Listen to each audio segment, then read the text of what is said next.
ماہ سیام اپنے دامن میں اتنی برکتیں رکھتا ہے کہ فرمایا گیا کہ لوگوں کو اگر پتہ چل جائے کہ ماہ سیام ہے کیا تو وہ آرزو کریں کہ پورا سال ہی ماہ سیام رہے۔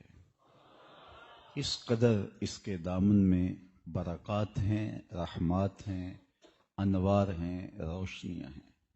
گناہگاروں کے لیے یہ ایک بہت بڑا تحفہ ہے، متقیوں اور پرہیزگاروں کے تقوی کو بڑھانے والا ہے۔ روزہ اللہ کی رحمتوں کا موسم بہار ہے۔ یہ ماہ نور اللہ کی رحمتوں کا موسم بہار ہے، اور اس کے دامن میں اتنی ضیائیں، اتنی روشنیاں اور اتنے اجالے ہیں کہ من کے سارے اندھیرے مٹ جاتے ہیں۔ اہل ایمان پر روزہ سن 2 ہجری کو فرض کیا گیا۔ فرضیت روزہ کے بعد حضور علیہ السلام کی حیات طیبہ میں کل 9 رمضان المبارک آئے۔ 7 رمضان 29 کے اور 2 30 کے، اور یہ بات ذہن میں رکھیے گا کہ روزے 29 ہوں ثواب پھر بھی 30 کا ہی نصیب ہوتا ہے۔ یہ اس امت کے لیے اللہ تعالیٰ کی کرم نوازی ہے۔ روزہ لغت میں رک جانے کو کہتے ہیں۔ الصوم فی اللغت الامساک، رک جانے کو کہتے ہیں۔ شریعت کی اصطلاح میں بقصد عبادت طلوع فجر ثانی سے لے کے غروب آفتاب تک اکل و شرب اور عمل زوجیت سے روکے رہنے کو کرتا ہے۔ تو اس سے متبرک غذا اور کیا ہو سکتی ہے؟ تو آپ کہتے ہیں کہ جناب میرا روزہ ہے۔ آپ کو کوئی مائے زمزم پیش کرتا ہے، اس سے زیادہ بہتر مشروب کون ہو سکتا ہے؟ اس جیسا مشروب کائنات میں موجود نہیں ہے، لیکن آپ معذرت کر لیتے ہیں کہ جناب میں نے روزہ رکھا ہے۔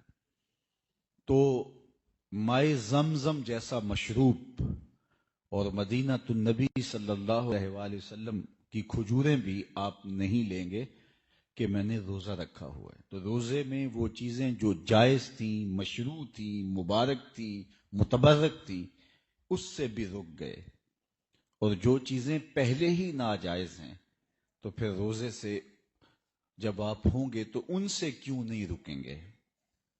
جھوٹ بولنا یہ تو روزے کے علاوہ بھی جائز نہیں تھا۔ حرام کمانا، حرام کھانا یہ روزے کے علاوہ بھی جائز نہیں تھا۔ کسی کی غیبت کرنا، چغلی کرنا، سب و شتم کرنا، گالی گلوچ کرنا یہ تو روزے کے علاوہ بھی جائز نہیں تھا۔ تو جو چیزیں روزے کے علاوہ بھی جائز نہیں تھیں، تو روزے میں کا نام ہے جو امور جائز تھے، مشروع تھے، اور جو چیزیں پہلے ہی ناجائز ہیں ان سے تو پھر بدرجہ اولا رکنا ہوگا۔ اسی لیے میرے اور آپ کے آقا و مولا نے ارشاد فرمایا، من لم یدع قول الزور والعمل به فلیس للہ حاجۃ فی ان یدع طعامہ و شرابہ۔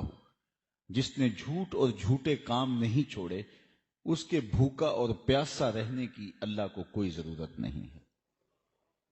تو روزے میں ان امور سے بھی رک جایا جائے جو امور شریعت اسلامیہ نے عام زندگی کے اندر بھی روکے ہیں، عام زندگی میں جن سے رکنے کا حکم دیا ہے۔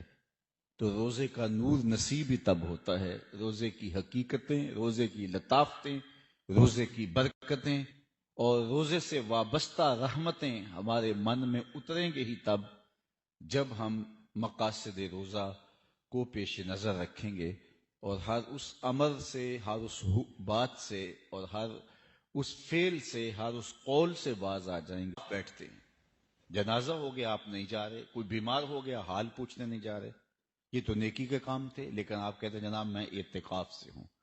تو اعتکاف کیا تو جائز اور مشروع کاموں سے بھی رک گئے۔ اللہ ہماری پرکھ کرنا چاہتا ہے، ہماری آزمائش کرنا چاہتا ہے۔ احرام کی پابندیاں ہیں، جائز اور مشروع کاموں سے بھی احرام کی پابندیوں کی وجہ سے رک گئے۔ اسی طرح روزہ ہے، تو روزہ ہمیں سکھاتا ہے جب ان چیزوں سے بھی ہم رک جائیں گے روزے کے دوران عام زندگی میں جائز رکھی ہیں تو پھر ہمارے لیے مشکل نہیں ہوگا ان کاموں سے رکنا جو اللہ نے ناجائز رکھی ہیں۔ تو روزے کے بعد، رمضان المبارک کے گزارنے کے بعد پھر انسان کی زندگی کے اندر ایک تبدیلی پیدا ہوگی۔ آپ نے کبھی اس بات کا اندازہ کیا ہوگا، اس کی آواز پہلے ٹھیک تھی اب ڈبل ہونا شروع ہو گئی۔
کے دن اور زیادہ دلیر ہو جائیں گے۔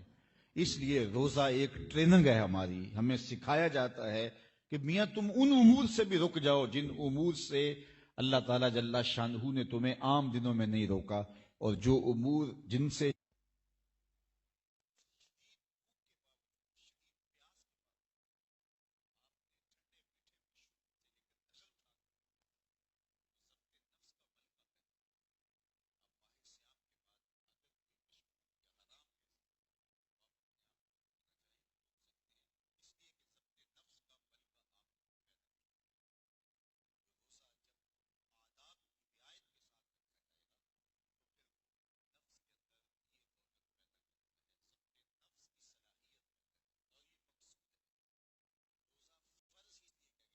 فاقہ کشی کرنا، روزے رکھنا، 40 دن اعتکاف کرنا قرآن مجید میں موجود ہے۔ تو پچھلی امتوں میں بھی یہ روزے فرض کیے گئے تھے، لیکن کہا تمہارے اوپر بھی روزے فرض کیے گئے ہیں۔ روزے کیوں فرض کیے گئے ہیں؟ بھوک اور پیاس کا مقصد کیا؟ یہ خوراک بچاؤ مہم تو ہے نہیں، بلکہ وَشَهْرٌ يُزَادُ فِيهِ رِزْقُ الْمُؤْمِنِ، فرمایا گیا کہ یہ وہ مبارک مہینہ ہے رمضان المبارک جس میں مومن کا رزق بڑھا دیا جاتا ہے، اس کے رزق میں برکت ہو جاتی ہے۔ آپ اپنا بجٹ دیکھ لیجئے، عام مہینوں میں جو آپ کے گھر کے پر روزے فرض کیوں کیے گئے؟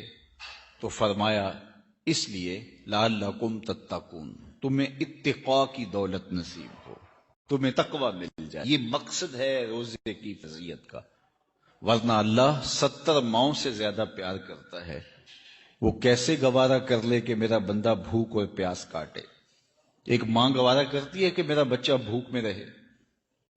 اگر بیٹا بھوک سے ہو تو ماں اس کے لیے ہر دکھ جھیل لیتی ہے، اس کی پیاس اور بھوک مٹانے کے لیے اس کو اپنا پیٹ کاٹنا پڑے تو اس سے بھی گریز نہیں کرتی، کسی کے گھر کے برتن بھی مانجنے پڑے تو غریب مائیں اس مرحلے سے بھی گزر جاتی ہیں کہ میری اولاد بھوک اور پیاس نہ کاٹے۔ اچھا، جو اللہ 70 ماؤں سے زیادہ پیار کرتا ہے، اس نے کیسے گوارا کر لیا کہ میرا بندہ بھوک بھی کاٹے اور پیاس بھی کاٹے؟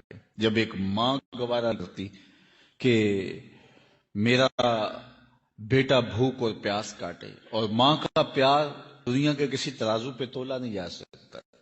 میں یہ بات اکثر کہا کرتا ہوں کہ سمندر کی پاتال تک شاید کوئی پہنچ گیا ہو، لیکن ماں کے پیار کا کنارہ آج تک کسی کو نہیں ملا۔ ماں جب بولتی ہے تو اس کے لہجے میں جبریل بولتا ہے، ماں جب مسکراتی ہے تو لگتا ہے جنت کی ساری کلیاں کھل اٹھی ہیں۔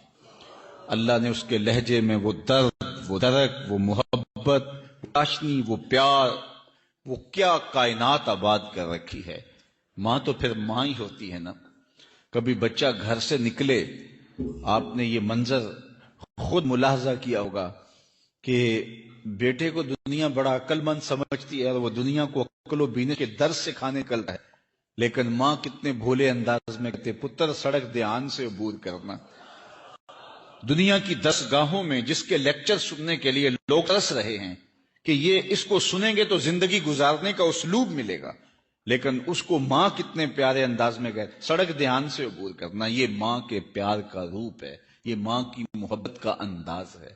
ماں اولاد سے اتنا پیار کیوں کرتی ہے؟ آپ سب کا جواب ایک ہی ہوگا، اس لیے کہ ماں نے اولاد کو جنم دیا ہے، اس لیے وہ اتنا پیار کرتی ہے۔ بس میرے اس جملے کو سمجھ لیجئے، جس ماں نے بیٹے کو جنم دیا ہے، بیٹی کو جنم دیا ہے، وہ اتنا پیار کرتی ہے، تو جس نے خلق کیا ہے وہ کتنا پیار کرتا ہوگا۔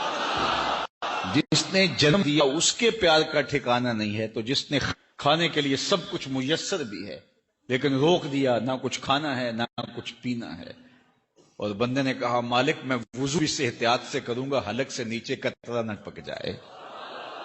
بندہ بھی سے احتیاط سے اپنی زندگی کو گزار رہا ہے، مالک بھی 17 17 16 16 20 20 گھنٹے بندے کی پیاس اور بھوک گوارا کرتا ہے۔ ماں تو گوارا نہیں کرتی تو مالک کیسے گوارا کر رہا ہے؟ تو آئیے دوبارہ اس مسئلے کو سمجھنے کے لیے ماں کی آغوش میں چل رہے ہیں۔ ماں بیٹے کی آنکھ میں آنسو نہیں دیکھ سکتی تھی، اس کی بھوک کو گوارا نہیں کر سکتی تھی، تڑپ جاتی تھی۔ اس کی تکلیف ماں کے لیے اذیت کا سامان، لیکن بیٹا بیمار ہو گیا، ماں اسے ڈاکٹر کے پاس لے گئی۔ ڈاکٹر نے جو بچے کو دیکھ کے ماں خوش ہو رہی ہے اور جو حلق سے نیچے قطرے اترتے چلے جا رہے ہیں، ماں کے چہرے پہ طمانینت آتی جا رہی ہے۔ کیا ماں صفاق ہو گئی؟ اس کا پیار چھن گیا؟ اس کی ممتا رخصت ہو گئی؟ آپ کہیں گے نہیں، بیٹا نہیں جانتا، ماں جانتی ہے، چند لمحوں کی تکلیف ہے، نتیجہ شفا کی صورت میں برآمد ہوگا۔ ماں کی نگاہ اس تڑپنے پہ نہیں ہے، بلکہ اس کے نتیجے جو شفا کی صورت میں آنے والا ہے اس پہ ہے۔ 70 ماؤں سے زیادہ پیار کرنے والا رب یہ دیکھ رہا ہے، یہ بھوک کاٹ لیں گے لیکن لعلکم تتقون، انہیں تقوی کی دولت نصیب ہو جائے گی، انہیں اتقاء کی بہاریں نصیب ہو جائیں گی۔ مالک کی نگاہ اس بھوک اور پیاس پر نہیں ہے، بلکہ مالک کی نگاہ اس تقوی پر ہے جو روزے کا نتیجہ نصیب ہونے والا ہے۔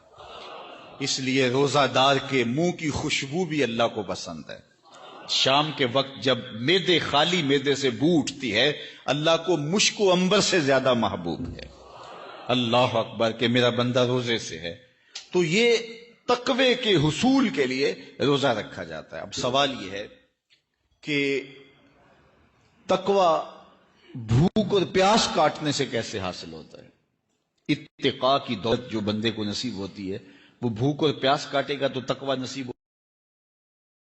تو اس بات کو سمجھنے کے لیے ایک مختصر تمہید آپ کو سمجھنا ہوگی، اور وہ یہ کہ ہمارے 2 دشمن ہیں جو ہمیں جادہ مستقیم سے ہٹانے کے لیے دن رات کوشاں ہیں، ایک نفس اور دوسرا شیطان۔ نفس اور شیطان دونوں دشمن ہمیں راہ حق سے ہٹانے کے لیے دن رات جد و جہد میں ہیں اور ہمارے خلاف مساعی جد و جہد اور محنت کر رہے ہیں۔ ان میں جو نفس ہے وہ بڑا دشمن ہے یا شیطان بڑا دشمن ہے؟ عمومی طور پہ تو یہ کہا جاتا ہے کہ شیطان نے ہمیں ورغلا دیا، لیکن شیطان جب خود ورغلایا گیا، شیطان جب شیطان بنا تو اس وقت کوئی دوسرا شیطان تو نہیں تھا جس نے شیطان کو ورغلایا، وہ نفس تھا جو شیطان کو بھی شیطان بناتا ہے۔ نفس کے اندر سے سر اٹھا کے کہا تھا نا، آنا خیر منہ، میں بہتر ہوں، اور باقاعدہ دلیل کھڑی کر لی اس کے نفس نے، خلقتنی من نار و خلقتہ من طین، مجھے تو نے آگ سے پیدا کیا ہے، اسے تو نے مٹی سے پیدا کیا ہے۔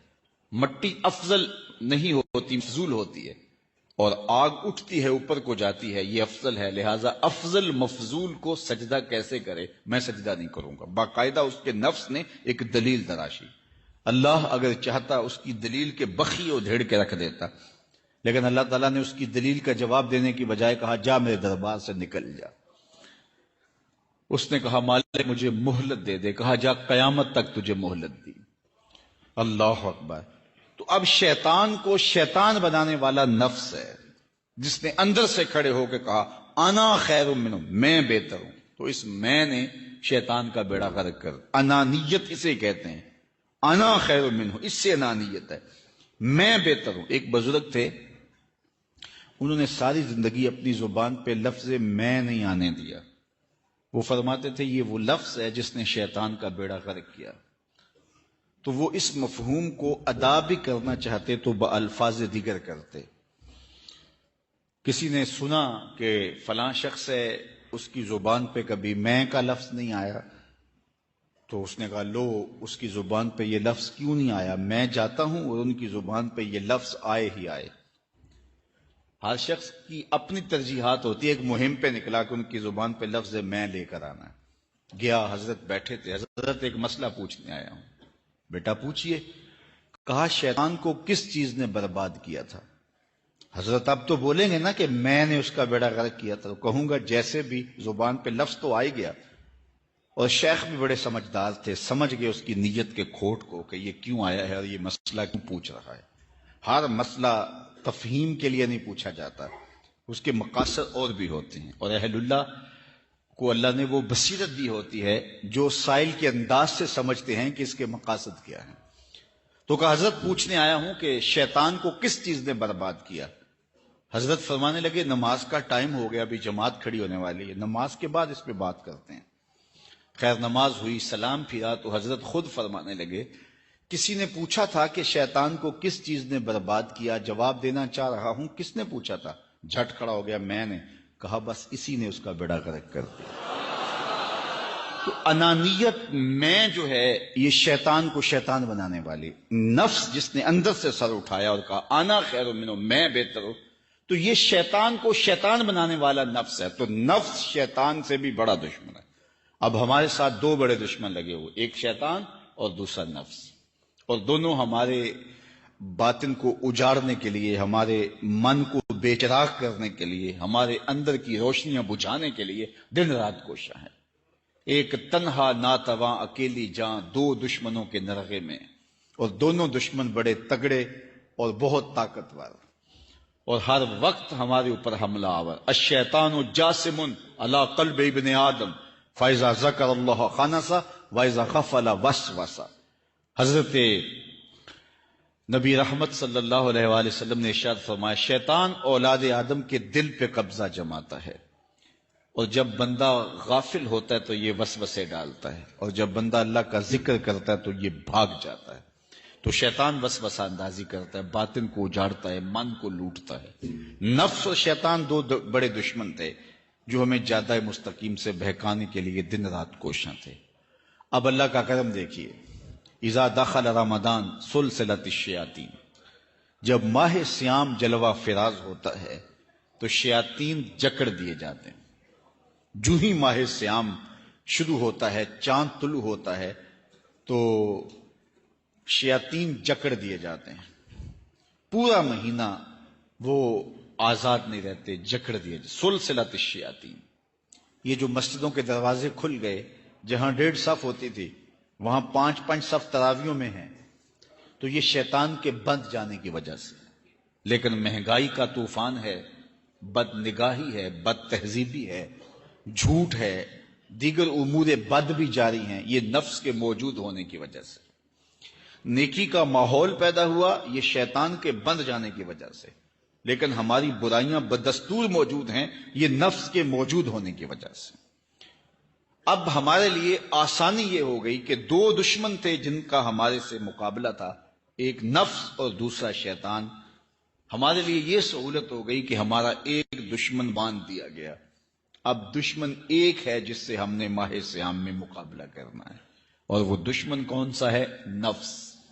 اب نفس کا مقابلہ اتنا آسان بھی نہیں ہے، یہ بہت ڈاڈا دشمن ہے، اندر کا دشمن ہے، گھر کا بھیدی ہے۔ باج فقیراں کسے نہیں ماریا، باہو ظالم چور اندر داہو۔ یہ بڑا سخت اور بڑا شدید قسم کا دشمن ہے، یہ اس کی چالیں بہت باریک ہیں، شیطان کی چالیں بھی بڑی باریک ہیں، اور نفس کی چالیں اس سے بھی زیادہ باریک۔ اب کیسے مقابلہ کریں گے؟ شیطان بھی ہماری متاع عمل کو لوٹنا چاہتا ہے، حتیٰ کہ ہمارے ایمان کو برباد کرنے پر تلا ہوا ہے، اور نفس بھی چالیں چل رہا ہے، اور ہم اپنی زندگی لاؤبالی میں گزارتے چلے جا رہے ہیں، ہمیں پتہ ہی نہیں کہ ہم موت کے کتنا قریب ہو رہے ہیں، اور شیطان ہمارے اوپر، نفس ہمارے اوپر حملہ آور ہے، اور یہ چاہتے ہیں ٹھیک ہے یہ چلتا رہے، یہ رسمی زندگی گزارتا رہے، کوئی بات نہیں، اس کے اندر کو ہم لوٹ لیں، اور یہ دونوں دن رات لگے ہوئے ہیں۔ ماہ صیام آیا تو ہمارا ایک دشمن بند گیا، ہمیں تھوڑی سی سہولت مل گئی، اب ایک ہی دشمن باقی ہے جس سے مقابلہ کرنا باقی ہے، اور وہ ہے نفس۔ اب نفس سے مقابلہ کیسے ہوگا؟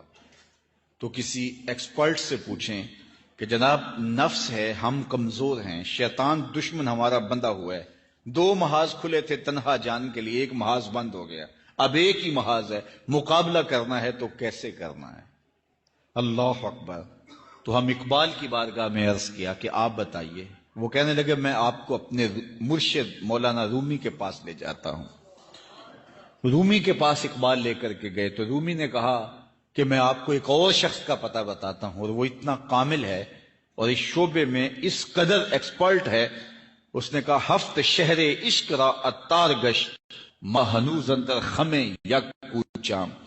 یہ ساتوں شہر حضرت شیخ فرید الدین عطار گھوم چکے ہیں، اور ہم پہلے شہر کی پہلی گلی کے کونے میں کھڑے ہیں۔ یعنی اتنا بڑا شخص شیخ فرید الدین علیہ رحمہ، تو کہا وہ بتائیں گے تمہیں کہ نفس کا مقابلہ کیسے کرنا ہے۔ رومی کہتے ہیں کہ وہ میرے بھی استاد ہیں، رومی کہتے ہیں کہ وہ میرے بھی ہادی و مرشد ہیں، جس عشق کے شہر میں میں داخل ہوا ہوں اور ابھی کونے پہ کھڑا ہوں، اس طرح کے ساتوں شہر وہ گھوم کے بھی آئے ہیں۔ آؤ ان سے پوچھتے ہیں کہ جناب نفس قابو کیسے کریں؟ تو شیخ فرید الدین عطار نے کہا نفس نتواں کشت الا باسے چیز، بات گوئم یاد گیرش اے عزیز۔ نفس نہیں مرتا، لیکن تین اصلیں اگر آپ کے پاس ہوں تو یہ نفس ٹھہر بھی نہیں سکتا۔ غور سے سن لیجئے، روحوں میں اتار لیجئے، اور زندگی میں ہمارا مقصد ہے اس نفس کا مقابلہ کرنا۔ شیطان کا مقابلہ کرنا بھی ہمارا مقصد ہے، اور نفس کا مقابلہ کرنا بھی ہمارا مقصود زندگی ہے۔ ساری زندگی فریب میں ہم میں نہیں گزارنی، زندگی تیزی کے ساتھ گزر رہی ہے اور ہم آغوش موت میں اترنے والے ہیں۔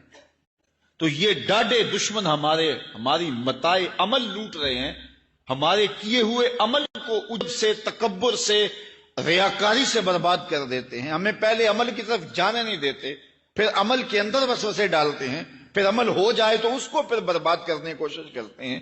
کتنے ڈاڈے دشمن ہیں جن کے نرغے میں ہم پھنسے ہوئے ہیں۔ تو پھر ہمیں کوئی بندہ مل گیا ہے جو بتا رہا ہے کہ جناب اس کا مقابلہ ایسے کریں گے، تو پھر آج کی سن لیں ہم اور غور کر لیں اور اپنے اندر اتریں۔ تو شیخ فرید الدین عطار ہمیں بتا رہے ہیں، تو سنیے وہ کیا کہہ رہے ہیں۔ نفس نتواں کشت الا باسے چیز، نفس نہیں مرتا۔ تیسرا تنہائی کا نیزہ، یہ تین اصلیں تمہارے پاس ہوں تو پھر نفس ٹھہر بھی نہیں سکتا۔ خاموشی کے خنجر سے نفس پہ وار کیا جا سکتا ہے۔ میرے اور آپ کے آقا و مولا نے فرمایا من سامتا نجا، جس نے خاموشی اختیار کی وہ نجات پا گیا۔ ہماری زندگی کے جتنے بھی برے اعمال ہیں ان میں سے سب سے زیادہ برے اعمال ہماری زبان کرتی ہے۔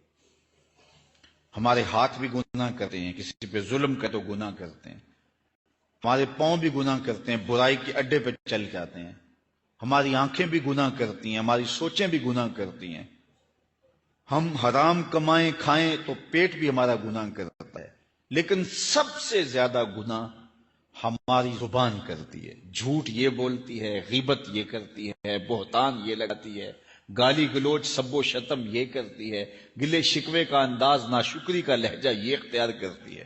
اسی لیے میرے اور آپ کے آقا و مولا نے فرمایا، جو تمہارے دو جبڑوں کے درمیان ہے یعنی تمہاری زبان، اور جو دو ٹانگوں کے درمیان ہے تمہاری کمزور کریں، اس کا پہلا نسخہ کیا ہے؟ خاموشی کا خنجر۔ آپ جب خاموشی اختیار کریں گے، زبان کو صرف ضرورت کے لیے استعمال کریں گے، تو پھر نتیجہ کیا ہوگا کہ آپ کے گناہ بہت کم ہوں گے، جھوٹ کم ہوگا، غیبت نہیں ہوگی، بہتان تراشی نہیں ہوگی، دیگر اعمال جو زبان کے ذریعے سے صادر ہوتے ہیں اور ہم گناہوں میں اضافہ کرتے چلے جاتے ہیں، تو زبان کو اگر کنٹرول میں کریں گے، اللہ اکبر، حضور علیہ الصلوۃ والسلام نے زبان کے کنٹرول کرنے کی تلقین کی، اور یہ بغیر ہڈی کے گوشت ہے، اس کو سنبھال لیا جائے، 32 دانتوں میں جکڑ کے رکھی گئی زبان ہے، لیکن یہ پھر بھی قابو میں نہیں رہتی، اس کو کنٹرول میں کر لو، اس کو قابو میں کر لو۔ ایک روایت میں آتا ہے جب صبح ہوتی ہے تو سارے اعضائے بدنیاں زبان کے آگے ہاتھ جوڑتے ہیں کہ بی بی تو نہ کچھ کرنا، تیری وجہ سے ہم سزائیں کاٹیں گے اور اذیتیں پائیں گے۔ تو زبان کو قابو میں کرنا، اور اس کا علاج کیا ہے؟ خاموشی۔ من صمت نجا، جو خاموش ہوا وہ نجات پا گیا۔ خنجر خاموشی، خاموشی کا خنجر ہو تو نفس کے لیے بہت بڑا بار ہے۔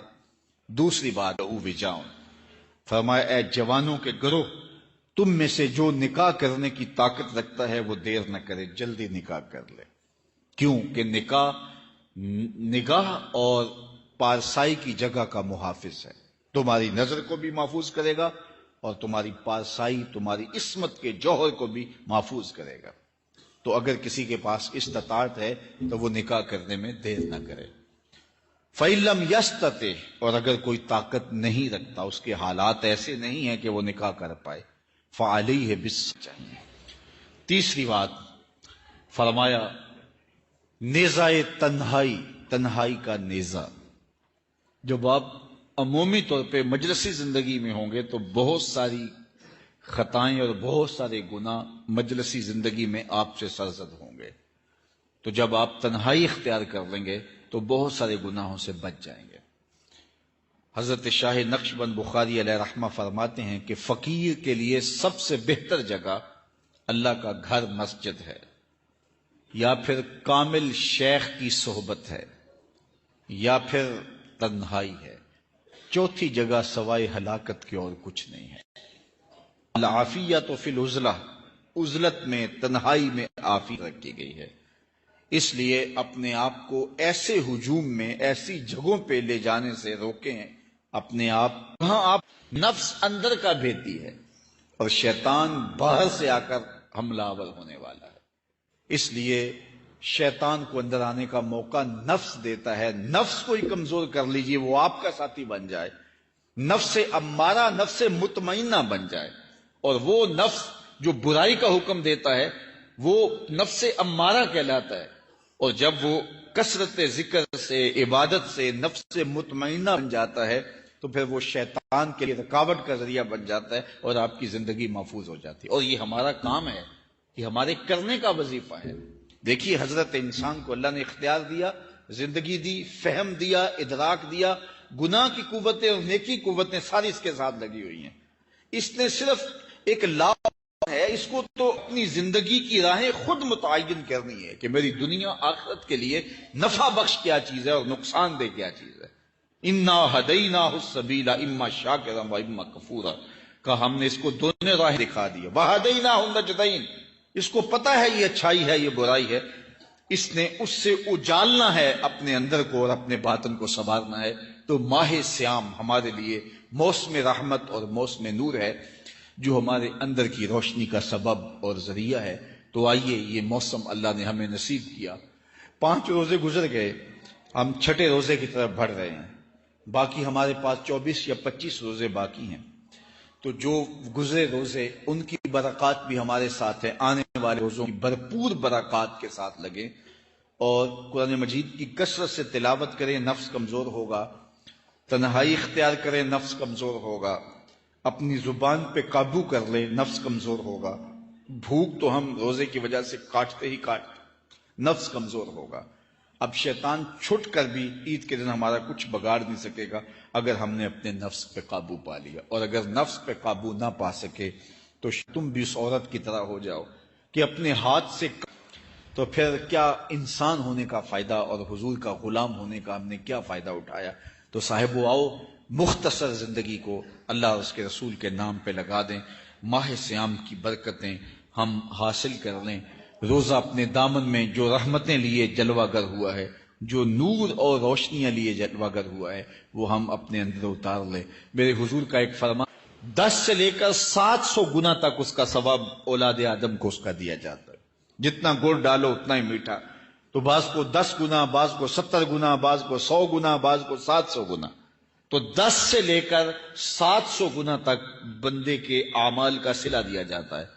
لیکن میرے حضور نے فرمایا لیکن روزہ جو ہے اللہ فرماتا ہے وہ میرے لیے ہے اور اس کا اجر میں خود عطا کروں۔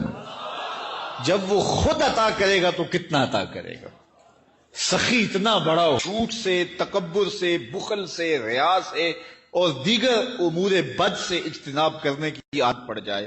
روزہ جو سکھانا چاہتا ہے ہم اسے سیکھ لیں، اور روزے کی برکات ضبط نفس کی صورت میں ہمیں نصیب ہو جائیں، تو ہم روزے کے بعد بھی، ماہ سیام کے گزرنے کے بعد بھی ایک نئی زندگی لے کر، ایک تازگی لے کر، ایک نور اور روشنی لے کر کے جو ہے وہ معاشرے کے، اسلامی معاشرت کے ایک اہم فرد کی صورت کے اندر جو ہے وہ سامنے آئیں۔ تو اللہ اس ماہ سیام کی برکتیں ہمیں نصیب فرمائے۔ ہر سال مہینہ آتا ہے، گزر جاتا ہے، ہم پورا مہینہ بھوک کاٹتے ہیں اور پھر وہاں کے وہاں ہی کھڑے رہتے ہیں، تو پھر ہمیں سوچنا چاہیے، لیکن اگر تبدیلی آتی ہے تو پھر شکریہ ادا کرنا چاہیے۔ آج کی اس تاریخ میں ہم عزم کر کے اٹھیں کہ ہمارا یہ ماہ سیام ہماری زندگی میں ایک سنگ میل ثابت ہوگا، اور ہم ایک نئے باغپن کے ساتھ، نئے عزم کے ساتھ یہ مہینہ گزاریں گے، اور ضبط نفس سیکھیں گے، اس مہینے سے اپنی آنکھوں پر پہرے بٹھائیں گے، اپنے خیالوں پہ قابو رکھیں گے، اپنی سوچوں کو آوارہ نہیں ہونے دیں گے، اپنی زبان سے ایک جملہ بھی غلط نہیں نکلنے دیں گے، نہ جھوٹ، نہ بہتان، نہ گالی، نہ سب و شتم، نہ شکوہ، نہ غیبت، نہ چغلی، اپنی زبان کو کنٹرول کریں گے، کیونکہ بہت سارے گناہ اس زبان سے ہوتے ہیں۔ لقمہ حرام سے اپنے آپ کو محفوظ کریں گے، اپنی آنکھوں پہ شرم و حیا کے پہرے بٹھائیں گے، اور یوں ایک پورا مہینہ جب ہمارا گزرے گا، ایک سحری کا لطف ہے یار۔ سحری اگر آپ اکیلے کریں تو اس کا مزہ اور ہے، کسی ہوٹل میں کریں تو اس کا لطف اور ہے، اور چولہے کے پاس بیٹھ کے ماں کے ہاتھوں سے پکی ہوئی چپاتیاں کھائیں، اور سحری کا لمحے ہوں، اور تہجد گزار ماں کے ہاتھوں سے پکے ہوئے پراٹھے کھائیں، تو پھر سحری کا لطف کچھ اور ہے نا، سرور اور ہے۔ اچھا آپ کو اپنے مرشد کے ساتھ بیٹھ کے سحری کرنے کا موقع مل جائے تو اس کا لطف کچھ اور ہے۔